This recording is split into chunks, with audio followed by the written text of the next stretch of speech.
Hello good morning friends. मैं आपके साथ महेश खोजी। स्वागत है आप सभी का आपके अपने YouTube channel let's learn with खोजी में। दोस्तों, संविधान की कड़ी को आगे बढ़ाते हुए आज हम बात करने जा रहे हैं एक नए और इम्पोर्टेंट टॉपिक के बारे में है, और वो है संविधान के भाग। दोस्तों, जैसा कि हमने पिछले वीडियोज में बात की थी संविधान की, संविधान सभा की और संविधान प्रस्तावना, संविधान की अनुसूचियों की, आज हम बात करेंगे संविधान के भागों की। कितने भाग है, कौन कौन से भाग इंपोर्टेंट है, कौन से भाग में कौन से अनुच्छेद का उल्लेख किया गया है, इसमें क्या क्या प्रावधान है, उन सब का हम आज चर्चा करेंगे। दोस्तों, जैसा कि आपको विदित है कि संविधान में जो है 22 भाग है, जिनमें से सीधे चाहे कोई सी भी प्रतियोगी परीक्षा हो, चाहे वो आरएस हो, पटवारी हो, कांस्टेबल हो, एलडीसी हो, चाहे रीट हो, उनमें से सीधे डायरेक्ट जो क्वेश्चन पहुंचे जाते हैं, उन सब की आज हम चर्चा करेंगे। तो दोस्तों, आइए शुरुआत करते हैं संविधान के भागों की। अगर दोस्तों हम देखें कि संविधान में अगर वर्तमान संविधान की अगर बात करें और मूल संविधान की, तो अगर हम पहले देखें कि मूल संविधान की, तो मूल संविधान में जो है 22 भागों का उल्लेख किया गया है। वो कौन कौन से भाग हैं, उन सब के बारे में आज हम जानकारी प्राप्त करेंगे। दोस्तों, अगर वर्तमान संविधान की अगर हम देखें कि वर्तमान संविधान में जो है उसमें उपभाग सहित, भाग तो 22 ही है, लेकिन उपभाग सहित की अगर हम बात करें तो 25 भाग है। वर्तमान में अगर भाग देखें तो 25 भाग है। उपभाग कैसे, जैसे अगर भाग 4 की अगर हम बात करें तो भाग 4 में ही 4A जोड़ा गया है, जो 42वें संविधान संशोधन के द्वारा जो जोड़ा गया है वो भाग 4A, जैसे 9A, 9B और ये 14A। इन 4 भागों का जो ये उपभाग है, इनको जो जोड़ा गया है वो भागों में ही जोड़ा गया। इसलिए अगर हम देखें कि संविधान में, मूल संविधान में तो 22 भाग थे, और अगर हम वर्तमान संविधान की अगर हम बात करें तो उसमें भाग सहित जो है वो 25 भाग है। दोस्तों, अगर हम बात करें पहले भाग की, तो मतलब भाग 1 जो है वो क्या है, तो भाग 1 की अगर हम बात करें तो वो संघ एवं राज्य क्षेत्र से संबंधित है। संघ एवं राज्य क्षेत्र हमारे देश और उसमें कितने राज्य हैं उनसे संबंधित है भाग 1। अगर दोस्तों बात करें भाग 1 की, या अनुच्छेद 1 हो चाहे अनुसूची 1 हो, तीनों ही जो है उसमें देश की जानकारी मिलती है। भाग 1 में, अनुच्छेद 1 में और अनुसूची 1 में देश की और उसके राज्यों की जानकारी मिलती है। तो अगर इसके अनुच्छेद की अगर बात करें तो अनुच्छेद 104 का उल्लेख जो है वो भाग 1 में किया गया है, अर्थात संघ एवं राज्य क्षेत्र का जो अनुच्छेद है उनमें 1 से 4 में जो है संघ एवं राज्य क्षेत्र का उल्लेख किया गया है। दोस्तों, अगर हम बात करें भाग 2 की, तो भाग 2 जो है उसमें नागरिकता से संबंधित जो संघ एवं राज्य क्षेत्र है, संघ एवं राज्य क्षेत्र में दोस्तों कोई ना कोई नागरिक तो रहेंगे, उसमें जनता रहेगी, उसमें लोग जो रहेंगे उसमें नागरिक रहेंगे। तो नागरिक से शब्द बना है नागरिकता, उनको जो प्राप्त है किसी भी देश में, चाहे वो किसी भी देश का व्यक्ति हो, उसको जो नागरिकता प्रदान की जाती है उसका उल्लेख भाग 2 में किया गया है। अगर इसके अनुच्छेद की अगर हम बात करें तो अनुच्छेद 5 से 11 जो है इसमें नागरिकता का उल्लेख किया गया है। दोस्तों, इसी के साथ में अगर आगे हम बात करें भाग 3 की, तो भाग 3 में जो मौलिक अधिकार है, जो किसी भी देश में हो, चाहे वो अगर हमारे भारत देश की अगर हम बात करें तो एक देश का नागरिक होने के नाते जो अधिकार प्राप्त होते हैं उनको मौलिक अधिकार कहा जाता है। अगर मौलिक अधिकारों हम देखें कि जैसे अगर वर्तमान में जो हमारे देश की अगर हम बात करें तो उसमें 6 मौलिक अधिकारों का उल्लेख किया गया है, अर्थात एक नागरिक को 6 मौलिक अधिकार प्रदान किए गए हैं, और उनका उल्लेख जो है वो 12 से 35 में, अनुच्छेद 12 से 35 में किया गया है। दोस्तों, इसकी जानकारी हम नेक्स्ट वीडियोज में हम देखेंगे इनके कि मौलिक अधिकार कौन कौन से हैं। अगर हम बात करें नीति निर्देशक तत्वों की, कि ये राज्य के नीति निर्देशक तत्व हैं। किसी भी राज्य की नीतियां होती है, उसके नियम होते हैं, उसके जो भी निर्देश होते हैं वो नागरिकों के लिए होते हैं, और जो नागरिकों के लिए जो नीति निर्देशक तत्व हैं उनका उल्लेख जो है भाग 4 में किया गया है, वो 36 से 51। अनुच्छेद की अगर बात करें तो 36 से 51 में इनका उल्लेख किया गया है। भाग 4A में, जो कि एक भाग 4 का भाग है जिसमें उल्लेख है मौलिक कर्तव्यों का, इसमें मौलिक कर्तव्यों की जो 11 मौलिक कर्तव्य हैं उनका उल्लेख किया गया है भाग 4A में। और अनुच्छेद की अगर बात करें तो 51A, अनुच्छेद 51A में है मौलिक कर्तव्य का उल्लेख किया गया है। दोस्तों अगर इसके साथ ही हम बात करें आगे भाग 5 की, जो भाग 5 जो है वो संघ सरकार से संबंधित है। इसमें भाग 1 में हमने बात की थी संघ एवं राज्य क्षेत्र की, इसमें संघ भी, इसमें जो देश की जानकारी मिलती है और साथ ही राज्य की जानकारी भी मिलती है। लेकिन यहाँ पर संघ सरकार की अगर बात करें, संघ सरकार से मतलब यहाँ पर केंद्र सरकार से है।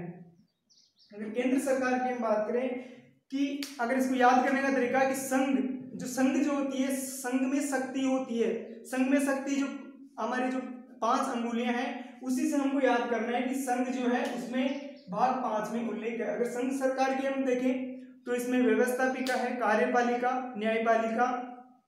अगर कार्यपालिका की अगर बात करें तो इसमें राष्ट्रपति, उपराष्ट्रपति और जो महान्यायवादी हैं, प्रधानमंत्री, इन सबका उल्लेख जो है वो कार्यपालिका में किया गया है जो संघ सरकार से संबंधित है। और देखें व्यवस्थापिका, उसके साथ ही हम देखें न्यायपालिका, जो ये न्यायपालिका में सुप्रीम कोर्ट का उल्लेख किया गया है। इसी के साथ ही अगर हम बात करें इसके अनुच्छेद की तो अनुच्छेद 52 से 151 में जो है वो संघ सरकार का उल्लेख किया गया है। दोस्तों आगे हम अगर चलें तो भाग 6 की हम बात करते हैं। भाग 6 में जो ऊपरी जो हाई लेवल की जो सरकार है संघ सरकार, उससे नीचे की अगर सरकार की अगर बात करें जो मुख्य सरकार है वो है राज्य सरकार। राज्य सरकार में देखें अनुच्छेद 152 से 237 में राज्य सरकार का उल्लेख किया गया है। राज्य सरकार में कि इसमें उल्लेख किया गया है राज्यपाल का, उसमें विधानसभा का, विधान परिषद का, विधानमंडल क्या है, इनमें जो मुख्यमंत्री, इन सबका जो उल्लेख है वो राज्य सरकार में किया गया है। और राज्य सरकार कौन से भाग में, तो वो भाग 6 में है। दोस्तों सीधा सीधा इसमें से क्वेश्चन उठाया जा सकता है कि अनुच्छेद 51A, जैसे अनुच्छेद 51A की बात करें तो अनुच्छेद 51A कौन से भाग से संबंधित है, या मौलिक कर्तव्य का उल्लेख कौन से अनुच्छेद में किया गया है, तो 51A।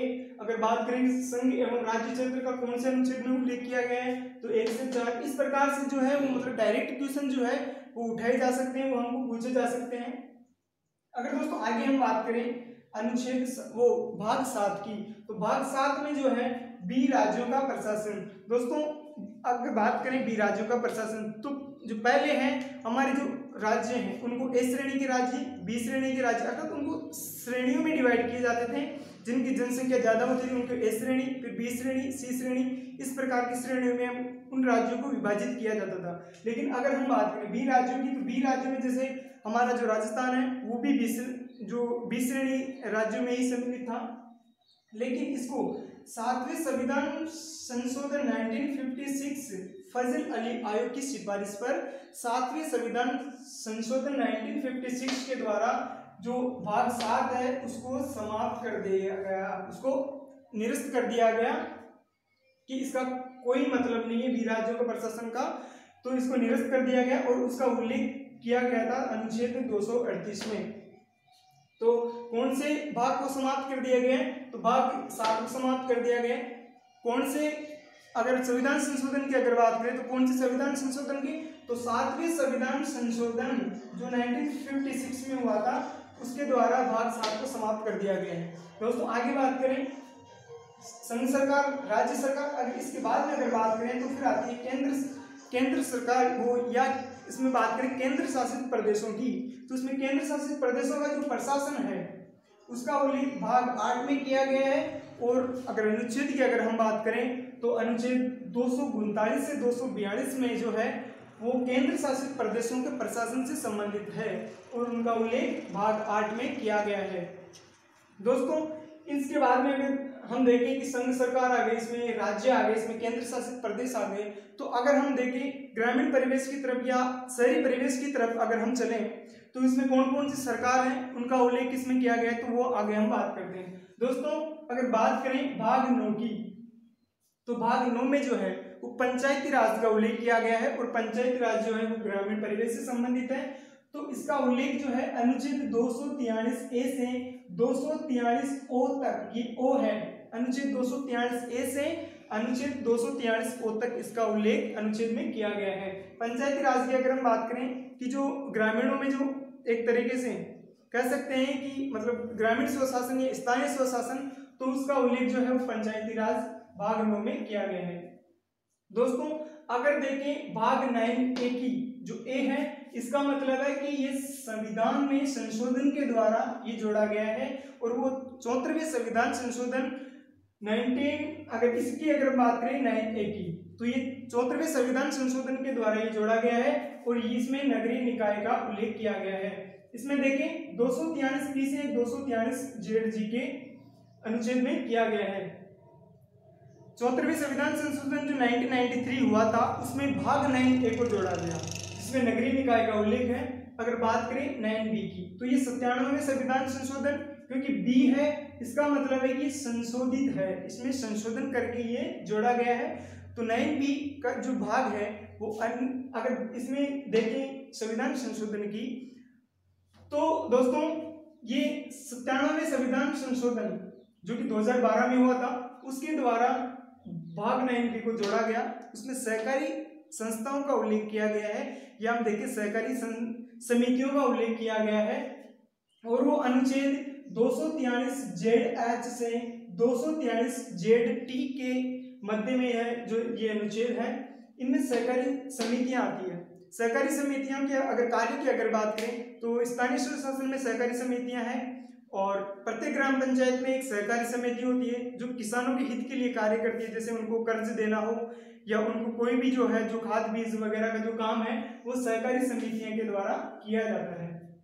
दोस्तों अगर आगे हम बात करें भाग 10 की, जो भाग 10 है वो SC ST अर्थात जो अनुसूचित जाति और अनुसूचित जनजाति है उनके क्षेत्र के प्रशासन से संबंधित है। दोस्तों हमने बात की थी पिछली वीडियोज में अनुसूचियों की, तो उसमें अनुसूची 5 में हमने देखा था कि जो SC ST क्षेत्र का प्रशासन उसमें अनुसूची 5 में था, लेकिन यहाँ पर अगर देखें तो भाग 10 में है, अर्थात जो अनुसूची 5 जो है उसका जस्ट डबल यानी कि 10, इसमें भाग 10 में जो है SC ST क्षेत्र का प्रशासन किया गया है। याद करने का कि अनुसूची अगर SC ST क्षेत्र का प्रशासन की अगर बात करें, अनुसूची की अगर बात करें तो अनुसूची जो है वो 5, इसकी बनावट 5, S की बनावट 5 जैसी है, तो अनुसूची 5 में, और अगर भाग में अगर देखें तो भाग 10 में जो है इसका उल्लेख किया गया है।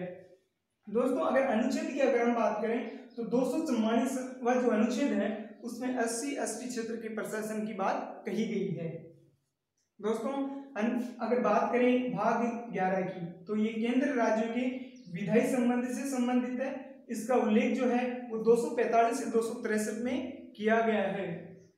अगर भाग 12 की अगर हम बात करें तो ये केंद्र राज्यों के वित्तीय संबंध, ये लेन देन से संबंधित है भाग 12, और इसमें अनुच्छेद 264 से 301 में इसका उल्लेख किया गया है।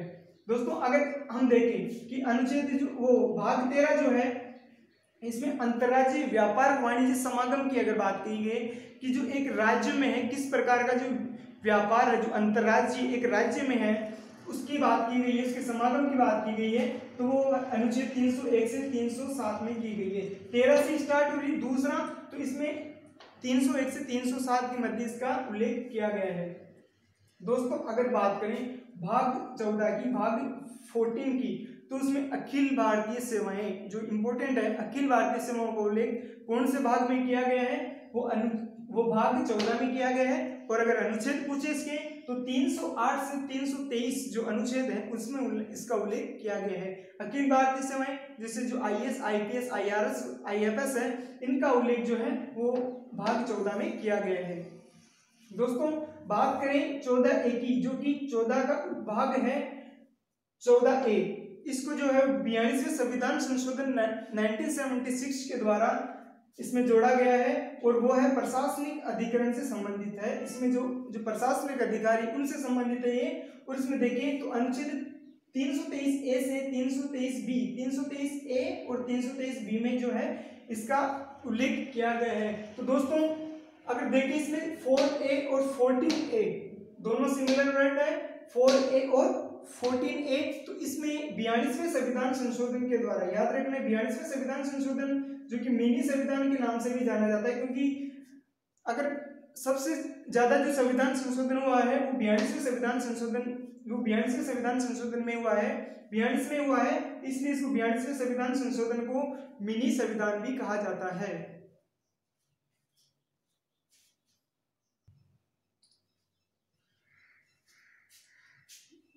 तो दोस्तों आगे हम बात करेंगे भाग 15 की। दोस्तों देखो ये इतना ज्यादा कोई हार्ड नहीं है, इनको याद करना बहुत इजी है।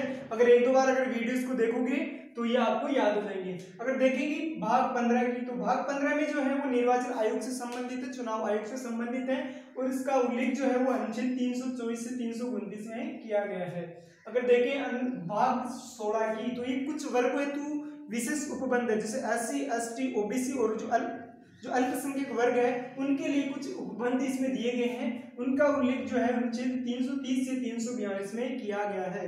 अगर देखें भाग 17 की, तो भाग 17 जो है वो राजभाषा से संबंधित हमारी जो अगर भारत की अगर बात करें तो वो ये राजभाषा कौन सी, हिंदी, तो ये राजभाषा से संबंधित है भाग 17, और इसका अनुच्छेद 343 से 351 में इसका उल्लेख किया गया है।